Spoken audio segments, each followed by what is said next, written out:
Hey, Steve Mignoni here doing the junkyard crawl at Bernardston Auto Wrecking in Bernardston, Massachusetts with a 1965 Chrysler 300. Now don't confuse this with the final year letter series, the 300L, which was 1965 as well with a mandatory 413, 365 horsepower, big block under the hood, dual exhaust, heavy duty brakes, etc. You could also get the 300 as a basic car. Now the good news was the base engine in the 300 was the 383 4-barrel. With dual exhaust, 325 horsepower, not too shabby. You could get the 413 if you wanted it. You could also get a 4-speed manual transmission in one of these if you wanted it. But the thing about 1965 was a totally new body, and sales were up for Chrysler 39% versus 1964. Why? Well, two words. Elwood Angle.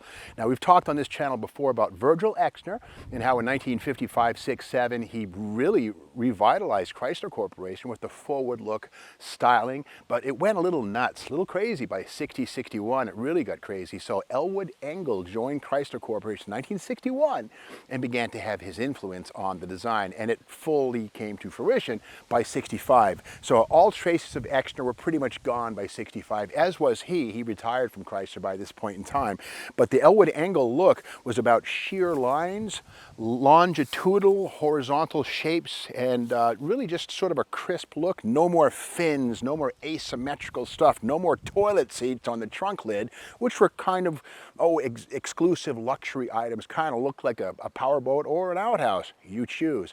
But the public loved these things, and again, there were 204,002 Chryslers sold in 1965. Again, a 39% up over 64, and that was largely about the styling. But there were a lot of things underneath the styling. 65 first year for one-piece axle shafts. In 1964, there would have been a spindle nut and a whole threaded assembly right here, pain in the butt to work on.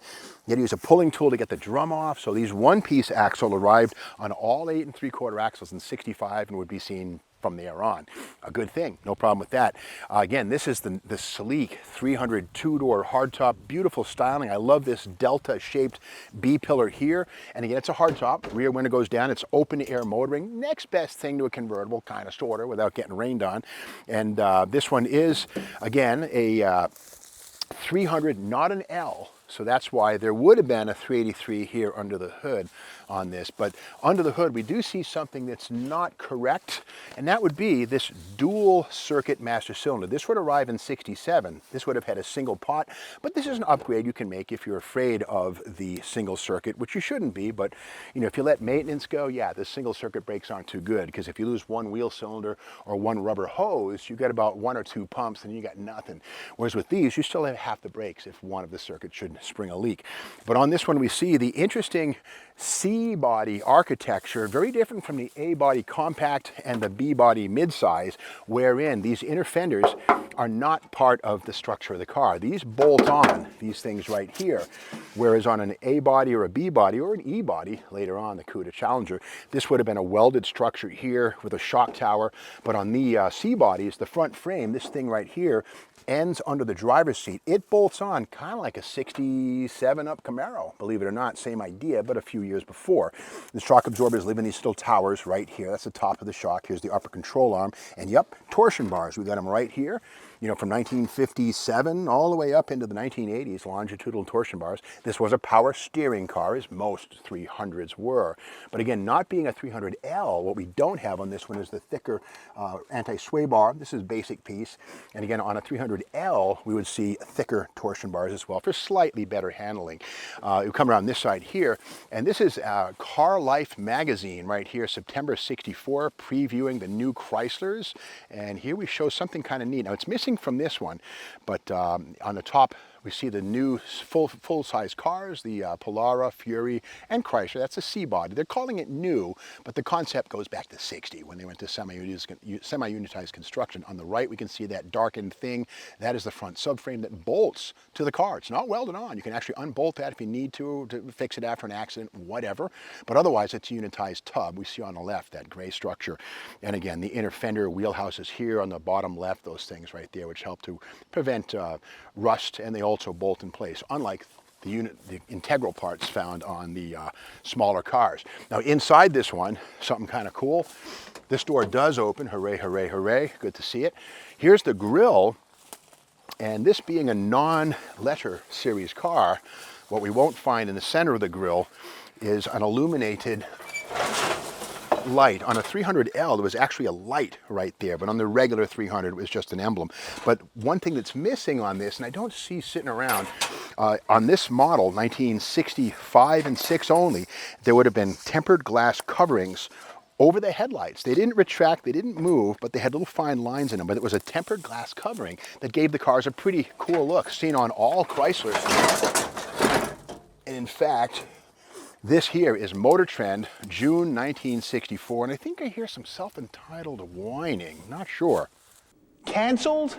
What do you mean we're canceled? But anyway, inside of this, we see a test of, again, the 64 Chrysler Newport. This shows you where we came from.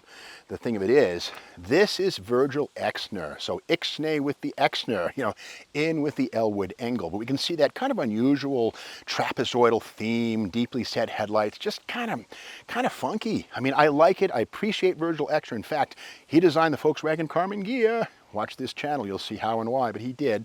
But the beauty of this, of course, this one here is a Newport, the stripper, the basic car. And on the bottom right, check it out, 3 on the floor. Yes, that was standard stuff on the Newport. Not on the column, on the floor. Kind of sporty, kind of cool. But anyway, this is what went away and gave way to the all-new Exner. This is collectible automobile right here, June of 2000. Hard to imagine this is 23 years ago already. I remember buying this magazine, but inside here is Elwood Engel's commercial success. And again, in 65, sales were up 39%, moving Chrysler into 10th place from 11. But on the left, we can see on the top, those are Exner's ideas. Ooh, weird, right? Moving your way down. As you get to the bottom 3, that's Engel's work, okay? Crisper, a little less outrageous, if you will. And on the right, that is Elwood Engel, the man. He came from Ford, where he spent many years in the 50s, but he came to Chrysler in 61 or so. But it took a few years for his vision to materialize. But if you look at the grills of all these cars, you'll see the headlights are covered by those tempered glass flat plates on everything. New Yorker, Newport, well, actually New Yorker and 300. The Newport, I don't think, had those. But with that said, a very good-looking car. And it says right up here, Engel agreed that Chrysler should be big, and for 65, they were even bigger with the wheelbase up 2 inches to 124. And he believed that Chrysler should look as big as possible. This required, according to Engel, to fill the box plan view with the front and rear fenders pushed out to the corners.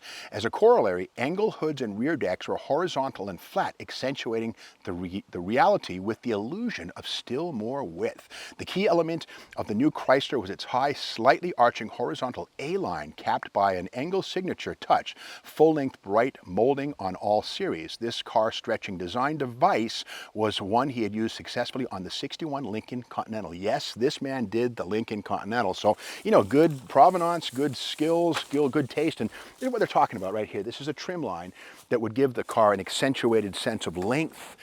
And again, taking the car out to the corners, filling the plan is what we're talking about right here. These squares, whereas Exner might have been more rounded. So, you know, it's a good looking car, but again, this is not a 300L. Don't confuse this with that. It's a regular 300, but the 300 line was sportier than the Newport or the New Yorker. This could have had and was equipped with wheel fender skirts, which were right here, which kind of gave it a slick look. And this is a New England car, so while this may be original paint, not so fast. We can see right here the plastic filler under the white paint. So this thing was absolutely a rusty Bondo buggy, and sadly the Bondo never, it's not permanent. It always comes back to bite you. Just saying, but this is a New England Bondo mobile, so kind of sad to see it here in the boneyard, but youch, you know. But one thing I love to do whenever I can is to play what's in the trunk.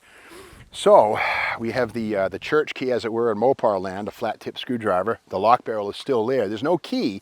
So the question is, what's inside of this? Jimmy Hoffa? The Lindbergh baby?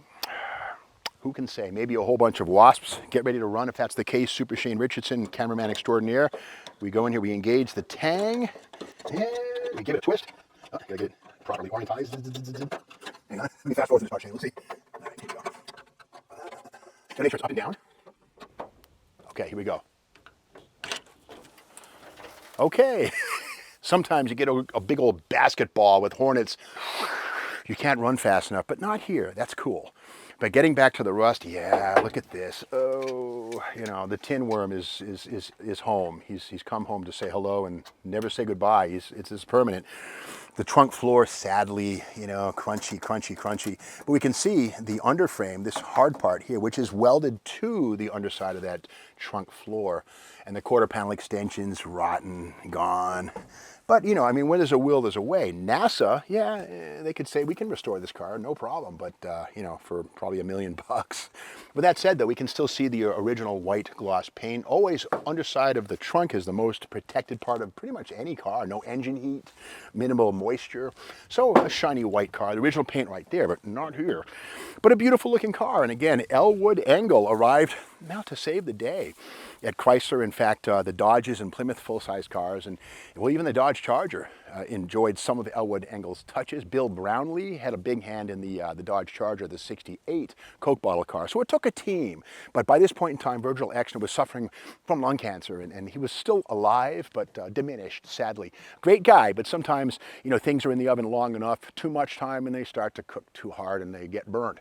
So Elwood Engel brought new life to Chrysler thanks to this car right here. 1965 sales are up 39%. So that's the story of how less became more when Elwood Engel entered the picture. Less styling, more sales, 39% more. Now, if you like this video, be sure to subscribe to Steve Mang's YouTube channel. Give us a thumbs up, a like, share this with your friends, and by all means, hit the bell so you're aware of the next video, which hits tomorrow morning.